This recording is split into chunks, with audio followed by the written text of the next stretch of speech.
भारत की मिट्टी में इतिहास बसता है और अगर इस इतिहास को करीब से देखना हो तो मध्य प्रदेश से बेहतर जगह शायद ही कोई हो। यहाँ के हर पत्थर में एक कथा है, हर स्थापत्य में एक संस्कृति और हर धरोहर में समय की गूंज। यही कारण है कि वर्ष 2024 में यूनेस्को ने मध्य प्रदेश के 6 अनमोल स्थलों को अपनी अस्थायी विश्व धरोहर सूची में शामिल किया है। यह सिर्फ सम्मान नहीं बल्कि यह संकेत है कि मध्य प्रदेश अब विश्व सांस्कृतिक मानचित्र पर एक नई पहचान कर रहा है। सबसे पहले बात ग्वालियर किले की करते हैं। ग्वालियर किला केवल एक दुर्ग नहीं, ये हजारों वर्षों की सत्ता, संघर्ष और संस्कृति का प्रतीक है।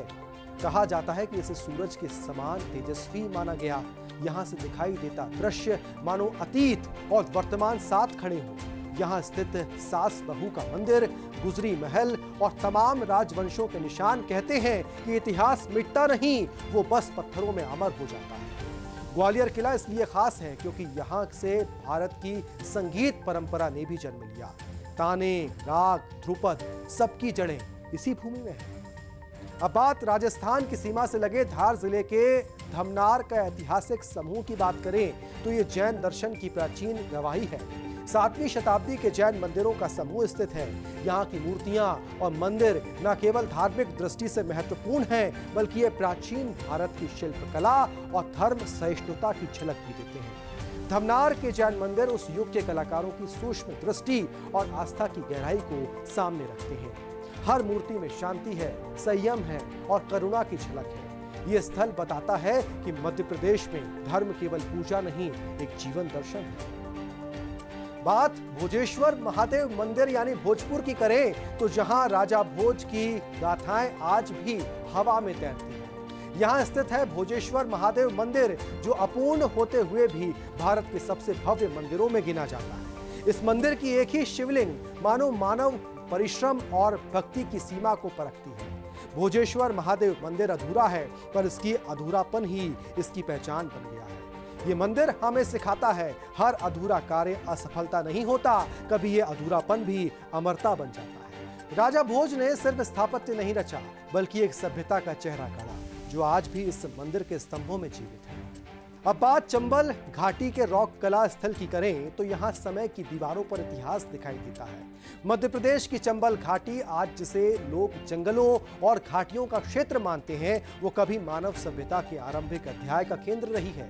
यहाँ की चट्टानों पर प्राचीन मानव ने अपनी कहानी खुद लिखी। इन रॉक पेंटिंग्स में शिकार के दृश्य हैं, नृत्य की झलक है और प्रकृति के साथ मनुष्य के पहले संबंध की गवाही भी। चंबल घाटी के ये स्थल भीमबेटका की तरह ही मानव कला के आरंभिक चिन्ह माने जा रहे हैं। यहाँ कोई शब्द नहीं, लेकिन हर चित्र बोलता है यहाँ की शुरू हुई सभ्यता की यात्रा।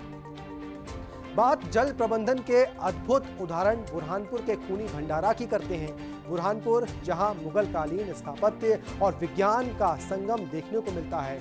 यहां स्थित खूनी भंडारा कोई युद्ध स्थल नहीं, बल्कि जल आपूर्ति प्रणाली का ऐसा चमत्कार है जो आधुनिक तकनीक को भी मात देता है। 17वीं शताब्दी में निर्मित ये संरचना भूमिगत सुरंगों में बनी है, जो पहाड़ियों से पानी खींचकर शहर तक पहुंचाती है। इसे खूनी इसलिए कहा गया क्योंकि इसके निर्माण में मजदूरों की कठिन तपस्या झलकती है। ये भारत की सबसे पुरानी और सफल जल प्रबंधन प्रणालियों में गिनी जाती है। यूनेस्को ने इसे इसलिए चुना है क्योंकि ये दर्शाता है कि भारत में जल को केवल संसाधन नहीं, संस्कार माना गया है। मध्य प्रदेश की जनजातीय आत्मा, गौंड समुदाय, उनकी संस्कृति, उनकी कला और उनकी स्थापत्य परंपरा भारत की पहचान का अभिन्न हिस्सा है। मंडला जिले के रामनगर में स्थित गौंड राजाओं के स्मारक आज भी इस जनजातीय गौरव के प्रतीक हैं। यहाँ की स्थापत्य शैली स्थानीय तकनीक, लकड़ी, पत्थर और मिट्टी के संयोजन से बनी है। इन स्मारकों में केवल शिल्प नहीं, बल्कि एक आदिवासी दर्शन छिपा है, जो प्रकृति, पूर्वज और धरती को एक सूत्र में जोड़ता है। रामनगर के ये स्मारक बताते हैं, सभ्यता केवल राजाओं की नहीं होती, जनजातियों की भी इतिहास है।